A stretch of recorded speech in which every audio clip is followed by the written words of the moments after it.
Le patriarcat est une arnaque du féminin et à cause de ce fléau, l'injustice vis-à-vis de l'énergie féminine et de la femme a pu s'établir comme une normalité dans notre humanité.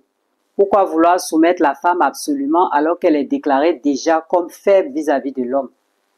Pourquoi s'ériger en superpuissant quand face à soi on n'a rien de si effrayant? La femme n'est que l'incarnation de la douceur. Et homme, si tu n'es pas d'accord avec ce que je viens de dire, sache que le problème vient de toi-même et non de la femme. Tu es responsable d'aller activer cette douceur bien cachée à l'intérieur de la femme. Et comment tu fais cela?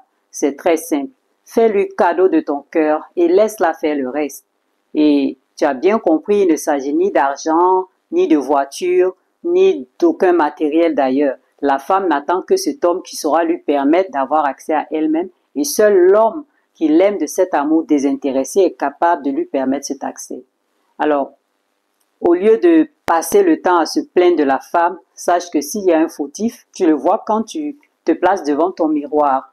À la base, l'homme, je veux parler du garçon, est créé avec le pouvoir caché en lui de dompter la matière et ce n'est pas en s'érigeant en maître de la femme qu'il peut arriver à contacter ce pouvoir. La femme est d'ailleurs la seule capable de lui permettre d'exprimer ce pouvoir caché en lui.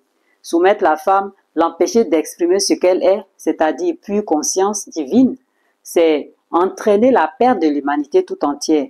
La femme est le canal de l'esprit, de la source créatrice ou de cet esprit de la divinité si vous voulez. La femme est celle qui a la puissance de l'esprit capable de vaincre les forces mentales. C'est elle qui, par des allers et retours entre la terre et le ciel, peut finalement débarrasser le mental de l'humanité de toutes les distorsions qui s'y trouvent. C'est par un travail complémentaire, harmonieux, que le féminin et le masculin peuvent devenir expression de la force et de la volonté de la divinité ou de la source créatrice. Moi, je préfère nommer cela comme cela.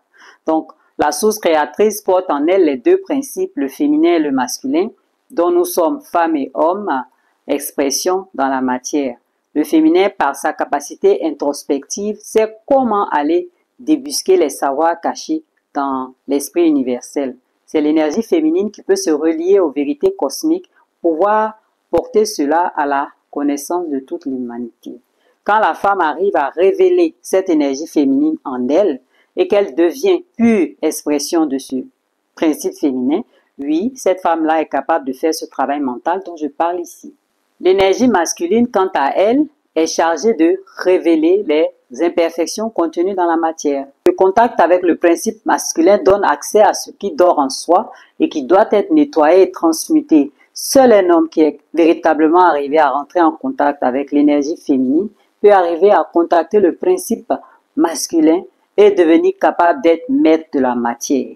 Voyez-vous, ce n'est pas simple à saisir, mais c'est vraiment une complémentarité entre les énergies féminines et masculines qui nous permet d'arriver à bout de nos imperfections, tant en soi-même que dans nos liens avec les autres.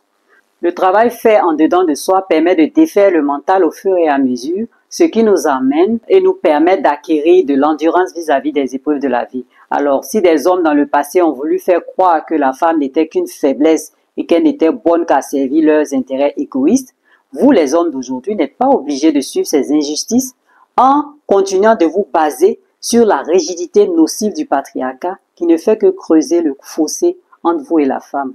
Alors, mon frère, mon fils, vouloir d'une femme soumise n'a aucun sens et ne t'aidera pas vraiment. Il faut plutôt vouloir d'une femme sincère, qui est prête à te recevoir sans te juger. Seule cette femme peut te guider vers la voie de la réelle spiritualité, qui n'est autre que la voie de la connaissance de soi.